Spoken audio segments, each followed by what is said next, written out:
Hey everybody, it's Greg again. Another edition of Unbreakable podcast. It is Friday, November 14th, and I am playing King of Pain.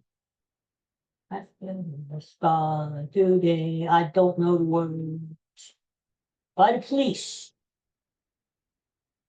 Here we go. Police.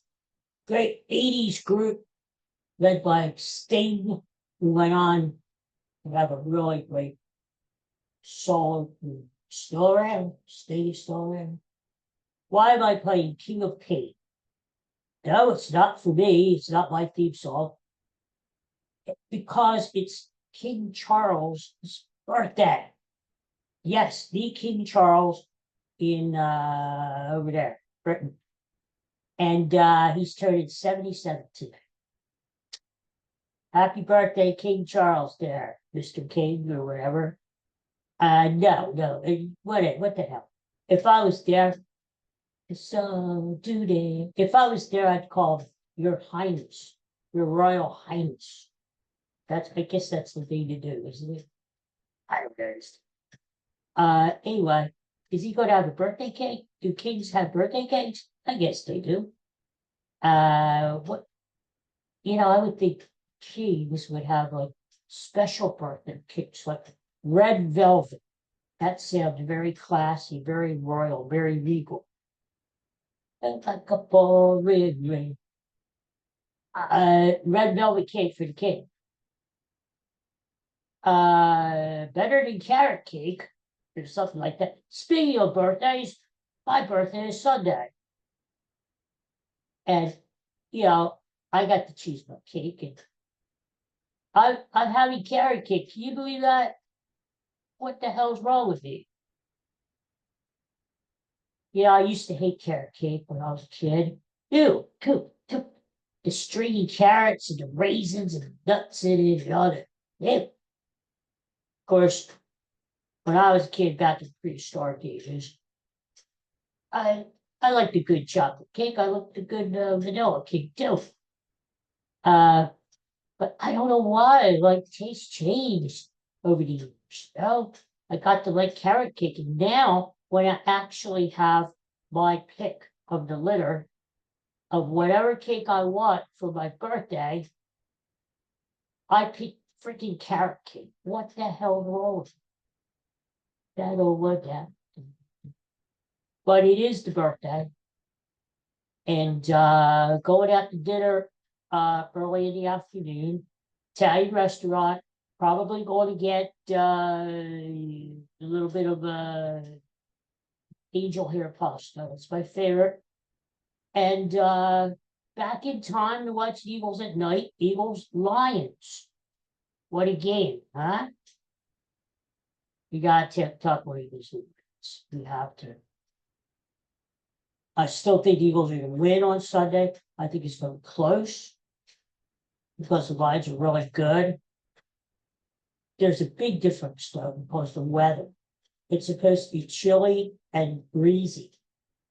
And the Lions aren't used to that. The Lions play the majority of the games indoors in Ford Field.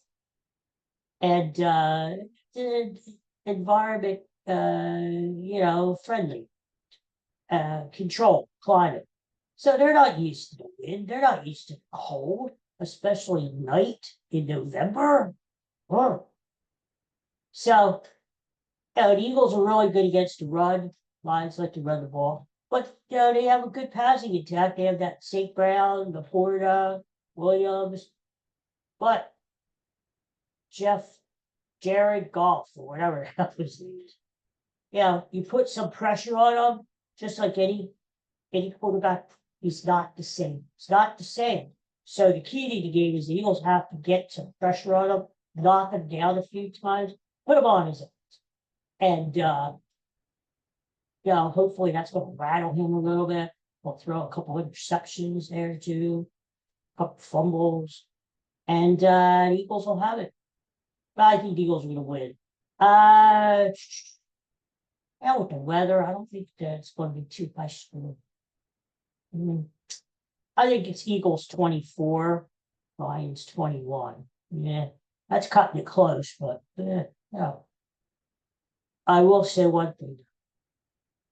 AJ Brown. AJ Brown. He's going to have a good game Sunday. Because, like I said yesterday, whenever AJ Brown bitches and complains, I'm not getting the ball, he's telling like his friends on some video game, or he's there standing outside of his locker, moaning to the press, I don't get the ball, I don't get the ball. I just want us to win, but I don't get the ball. Well, what happens the following week? He gets the ball. The squeaky wheel always gets the grease, as my grandfather used to say. Anyway, so look for AJ Brown to get the ball often and early. Little slant routes, little out counters there.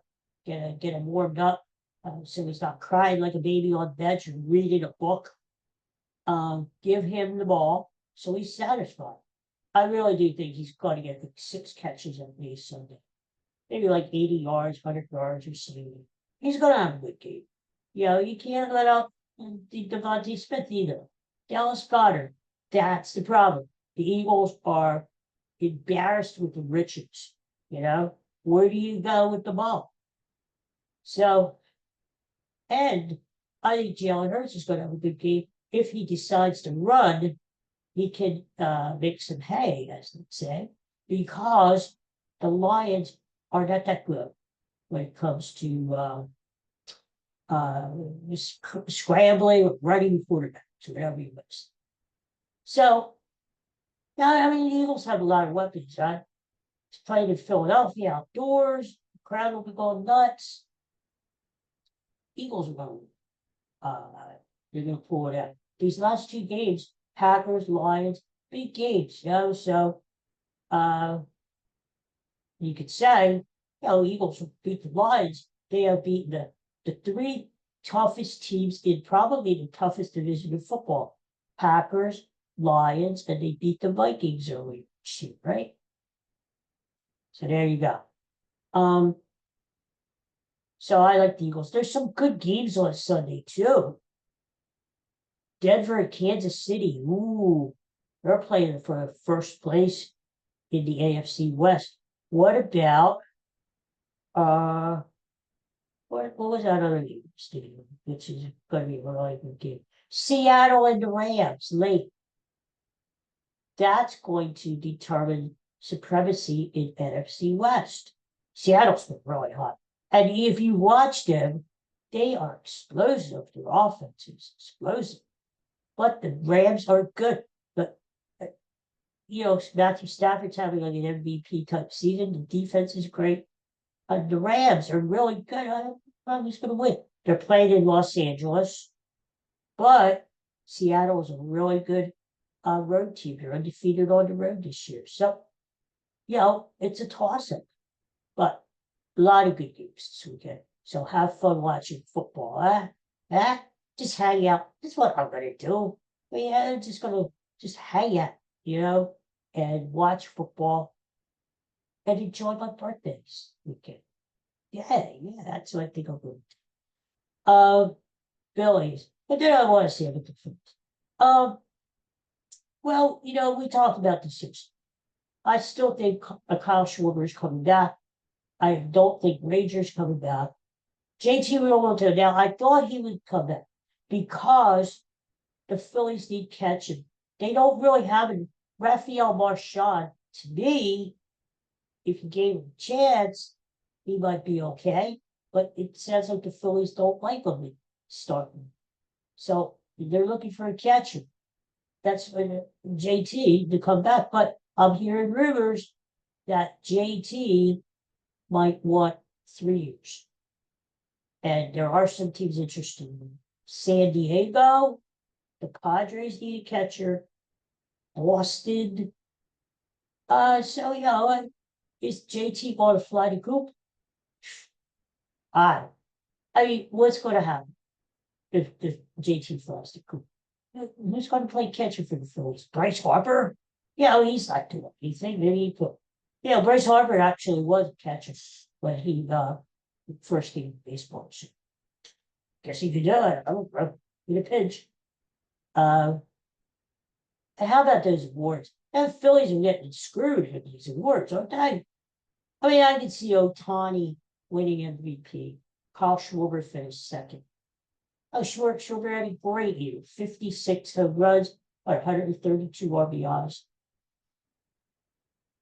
But this Ohtani guy, this Ohtani's like an animal. He's like a Godzilla, you know? So he's amazing. Oh, 55 home runs this year, hit like 282, over 100 RBIs. He's just like crazy, crazy. And he would have had more RBIs. People say, oh, he doesn't have as many RBIs as Carl Schwarber. Well, that's because Ohtani led off for a lot of the year. He was the leadoff batter in the Dodgers batting order. So you're not going to get as many chances to knock him. So I can't take it from Ohtani. He was on the mound. He throws 100. You know, and the guy is like a freak of nature. So he wins his fourth MVP. Listen to this. 4 MVPs, my friends, 3 years in a row. I mean, but he's still in his prime.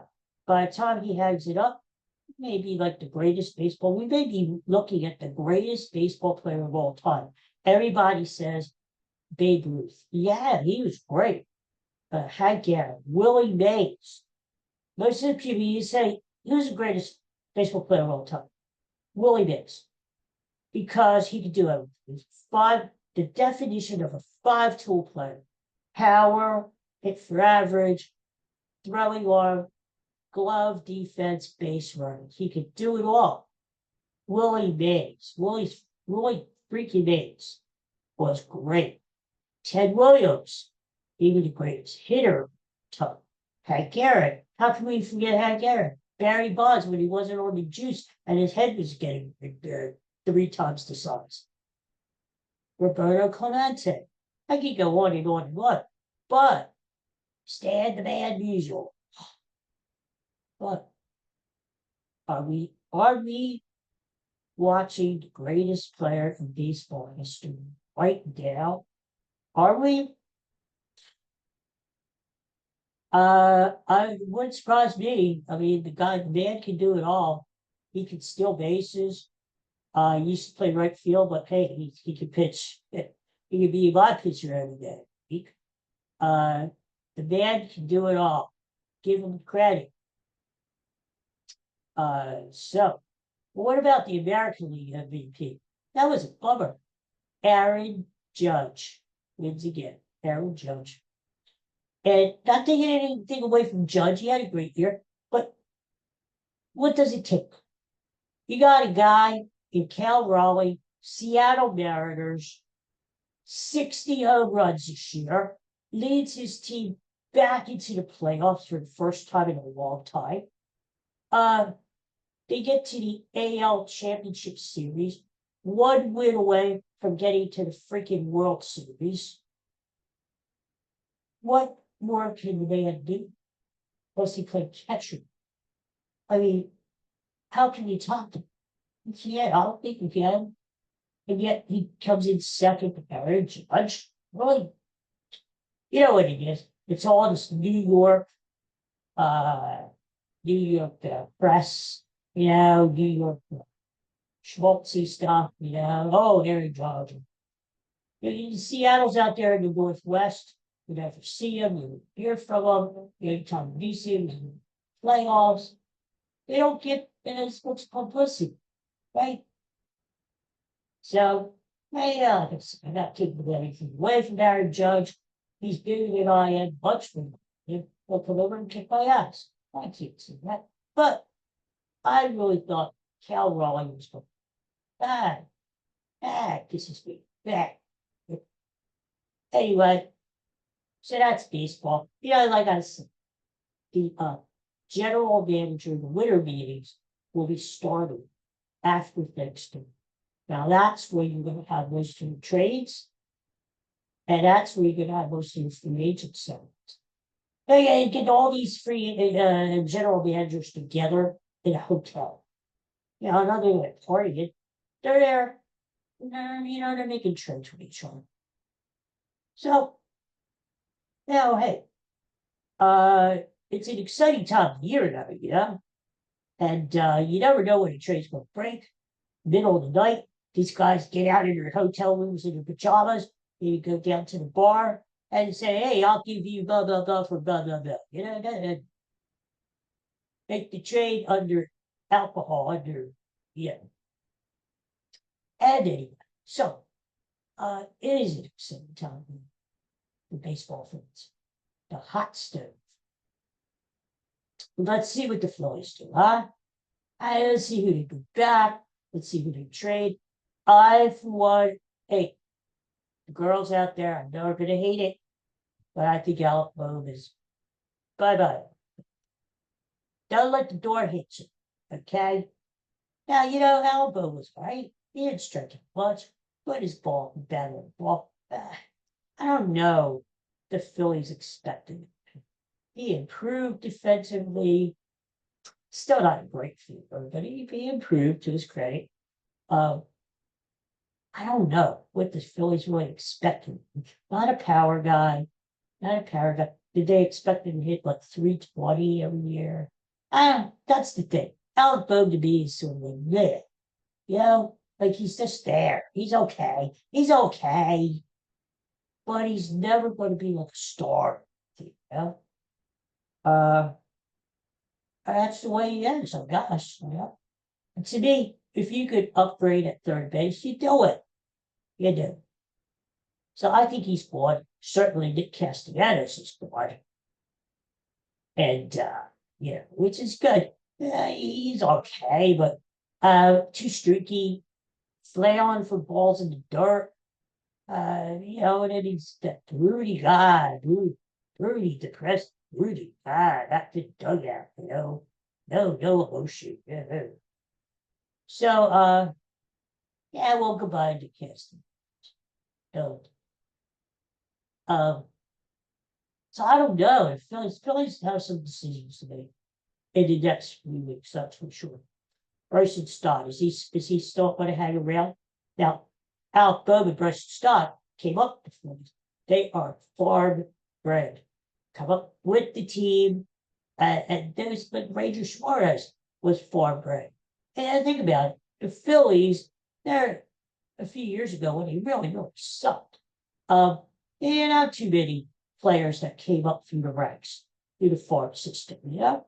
Now, to their credit, at least they are getting some players, you know, coming up and contributing. Yeah, they have some players like Justin Crawford, Andrew Painter, uh, David Miller, who need to come up. They're right on the horizon there, the bubble of ascending to film. And they need to this shit next year.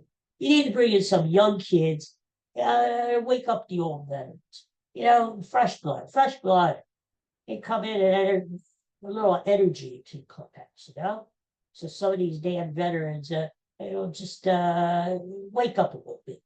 Stop playing ping pong in the locker room, okay? and stop flopping around in your bedroom slippers, you know.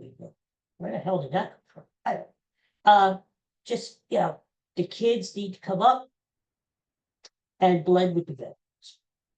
That's what happened a few years ago when Alec Bohm and Bryson Stott came up, uh, gave them a chance to play. They played well. It brought a little spark to the team. That's what this current team needs. So, in a few weeks before Christmas, which is right around the corner, need on Bobby. This Philly team should be remade. So, Sixers play again tonight. They're in Detroit, whatever. It's a Detroit weekend, isn't it? Eagles play the Lions Sunday night. Sixers play the Pistons tonight in Detroit. And about the Sixers, you know, you want to get excited. They have some good young players. They have Maxey. But then Joel Embiid is out of it. 2 games there. Sore back. You know, stupid 76ers keep paying him get this, guys. I got it closer. $60 million freaking dollars a year. 60. 60. That's what they're paying this guy. And he's like a China dog. He's more fragile than I am. And he's there, the knees hurt, the back hurt, the feet hurt, blah, blah, blah, blah, blah, blah. And, and he's collected. I wish I had a gig like that, Jeez. But anyway, you want to get excited about these Sixers, but then, that happens. We don't see them being full. So, yeah. Flyers, they're a better team. They're better. They are better. They're young. They're better. Will they make the playoffs? I don't know. They have a winning record. I would like to think they would. I think that would be a step up for the Flyers. And kudos to them for rebuilding that mess. Just think about it. A couple years ago, they were awful. They were like one of the worst teams in hockey. And Keith Jones got in there and just revamped everything. Danny Briere revamped him. New coach, Rick Tocchet, revamped him. They're a fun team to watch. Probably not ready to win the Stanley Cup, but they're ready. They may be ready to make the playoffs. Give them a chance, right? Give them a chance. So, anyway, that's the Philadelphia sports team. Don't forget, keep your daddy here in mind. Your daddy. I have my new book is out. Stronger Than Book. It's really it's cool. It is kind of weird that you go on Amazon and see it there. I have an author's page. I can go and fill in some things. If people start buying a book, maybe they have some questions. I can answer questions there. I have an author page on Amazon. I'll soon have one on Goodreads, and I have one on Compassion Vista Publishing. And that's kind of cool. But it's sort of surreal too. It's like, who, me? Me? I wrote that book. I don't think so. I must have wrote it in my sleep. Yeah, I did. There's a lot of work. Anyway, it's nice to have it now. And I hope people, Katie. People read it, if you like it.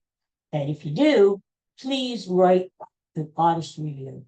Even if you said it sucks, well, listen, just write something, please. That would be good for me. It lets me know that some people are reading it.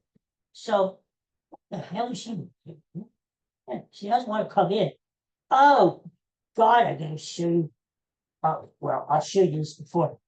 My buddy here, Coco's at the doctor's again, by the way. He hasn't been feeling well. He went for a little ultrasound today. I think everything's going to be okay. But here's the other buddy, Bud. Our friend Bud. This guy actually has like a whole chapter. Bud. If you get my book and read about Bud, you are going to be astonished. This dog who crossed the Rainbow Bridge, it'll be 2 years in April. There he is with his birthday cake. This dog is astounding. One of the reasons why you want to pick up my book, it's digital PDF version, Kindle version. They'll soon be out audiobook, so you can just listen to it while you're driving in the car, or maybe you're laying around. You'll be astounded when you hear about this story. He changed my life.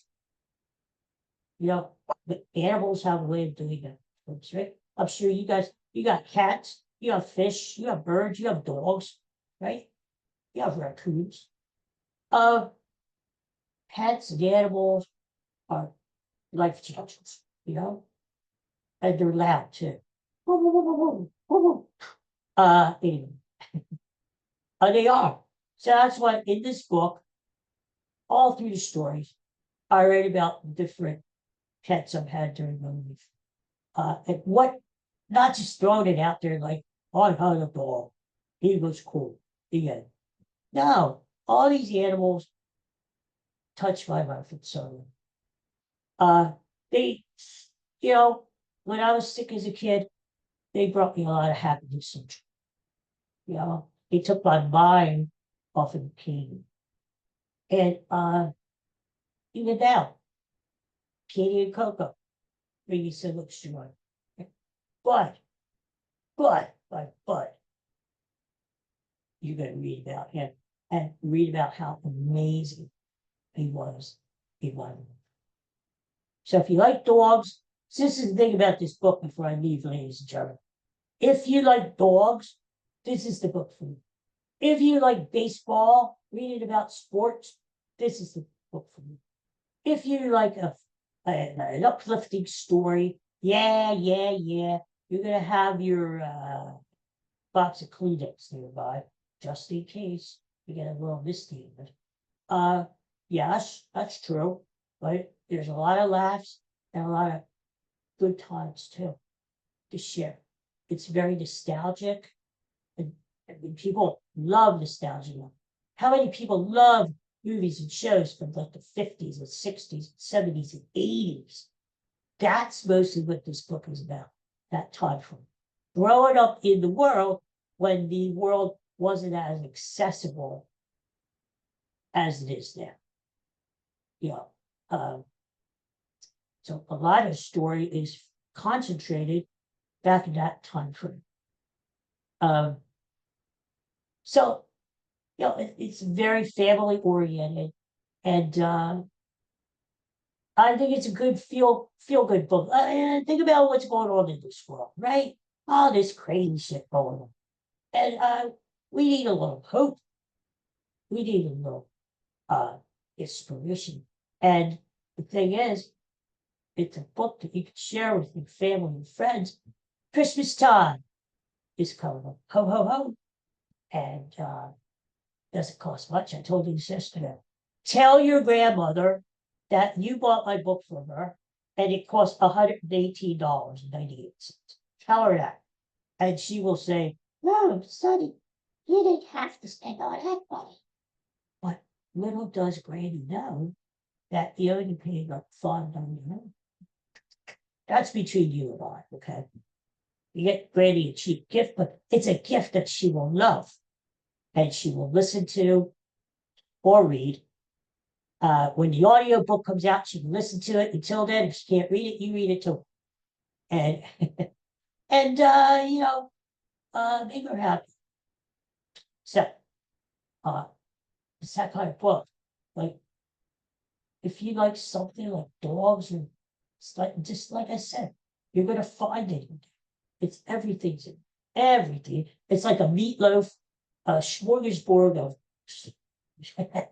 there's everything's in there. All right, everybody. Well, I'm going to go. If I'm not back tomorrow, I'll be back on Monday. We will talk about the Eagles game and we'll break it down. And I think it's going to be Eagles win. I think they're going to go to what, 8-2 on here? And I just think Eagles are going to beat the Lions, tame the Lion team, tame the Lions Sunday night. I really did. So next time you see me or hear from me, I will be another year older. How old am I? How old do I look? You see the dimples? I probably could pass for 21. I probably could. But no. Well, you'd be mistaken. I'll be 69. So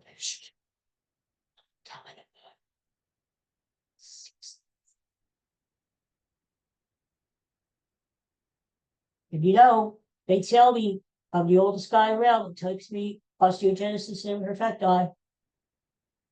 That's what they tell me. And they are doctors and nurses and people who know that kind of stuff. So I'm happy, young and blessed to still be kicking. And to come on here once in a while, and share my time with you guys out there, and hopefully make you smile a little bit and inspire you, give you a little hope too. So, anyway, everybody out there have a great weekend. Go Eagles! And I'll see you on Monday. Take care.